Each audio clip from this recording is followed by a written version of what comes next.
தேசிய கல்விக் கொள்கையை ஏற்றுக்கொண்டால்தான் நிதியை விடுவிப்போம் என்ற மத்திய அரசின் கூற்றை ஏற்றுக்கொள்ள முடியாது என தமிழ்நாடு வணிகர் சங்க பேரமைப்பின் தலைவர் விக்ரமராஜா தெரிவித்துள்ளார். இது தொடர்பாக கன்னியாகுமரி மாவட்டம் புதுக்கடையில் அவருடன் நமது செய்தியாளர் ரமேஷ்குமார் நடத்திய கலந்துரையாடலை தற்போது காணலாம். கன்னியாகுமரி மாவட்டத்தில் பல்வேறு நிகழ்ச்சிகளில் கலந்து கொள்ள வந்திருக்கும் தமிழ்நாடு வணிகர் சங்க பேரமைப்பின் தலைவர் திரு விக்ரமராஜா நம்மோடு இணைகிறார். அவருடன் சில கேள்விகளை முன்வைக்கிறோம். சார் வணக்கம். தேசிய கல்விக் கொள்கையை ஏற்றுக்கொண்டால்தான் நிதியை விடுவிப்போம் அப்படின்னு சொல்லிட்டு ஒரு மத்திய அமைச்சர் சொல்லியிருக்காங்க. எப்படி பார்க்குறீங்க? இல்லை, அது ஏற்க முடியாது. மத்திய அமைச்சர் எங்களுக்கும் அவர்தான் மத்திய அமைச்சர், அனைத்து மாநிலத்துக்கும் ஒருங்கிணைந்த மத்திய அமைச்சர். இங்குள்ள கல்வி என்பது பிள்ளைகள் படிக்கக்கூடிய கல்வி. ஏறக்குறைய 40 லட்சம் பிள்ளைகள் அதில் கல்வி பயின்று கொண்டக்கூடிய நிலை இருக்கிறது. அவர்களுக்கு பாதிப்பு இல்லாமல், ஆசிரியர்களுக்கு சம்பள பாக்கி இல்லாமல் நடத்துவதற்கு மத்திய அரசு உறுதியாக இருக்கப்பட வேண்டும். ஆகவே மாண்புமிகு மத்திய அமைச்சர் அவர்கள் சொன்னதை திரும்ப பெற்று இந்த நிதியை மாநில அரசுக்கு வழங்க வேண்டும் என்பதை தமிழ்நாடு வணிகர் பேரமைப்பு வலியுறுத்துகிறது. இப்போ சமீப நாட்களாக பார்க்கும்போது வணிகர் சங்க பேரவையும் வணிகர் சங்க பேரமைப்பும் தமிழ்நாட்டை பொறுத்தவரை இரண்டாக பிரிந்து செயல்படுறீங்க.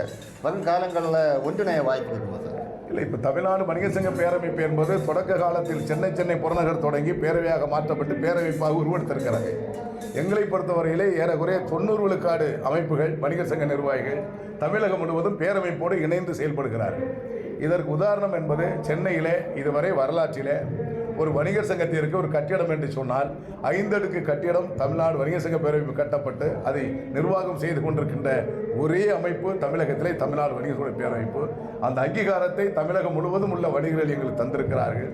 ஜனநாயக மறுபடி எங்கள் அமைப்பு நடந்து கொண்டிருக்கிறது. ஆகவே ஒரே அமைப்பாக எல்லோரும் ஏறக்குறைய இப்போ கன்னியாகுமரி மாவட்டத்தில் கூட நேற்று நடைபெற்ற கூட்டத்தில் கூட பல்வேறு கிளை சங்கங்கள் எங்களோடு முழுமையாக இணைந்து கொண்டார்கள்.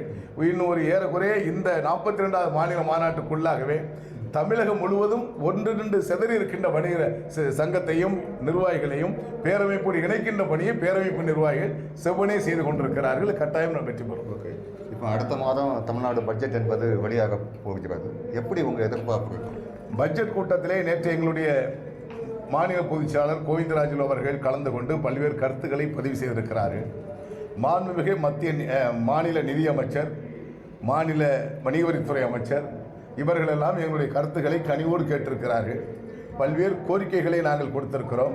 விரைவாக இந்த வாரத்திலே மாண்புமிகு முதலமைச்சர் அவர்களையும் நேரடியாக சந்தித்து எங்கள் மாநாட்டுக்கு மே 5ஆம் தேதி வர வேண்டும் என்று நேரடி அழைப்பையும் கொடுத்துவிட்டு அவர்களை எங்களுடைய கோரிக்கைகளை நிறைவேற்றக்கூடிய வாய்ப்பையும் அவரோடு கருத்துக்களை பரிமாற இருக்கிறோம்.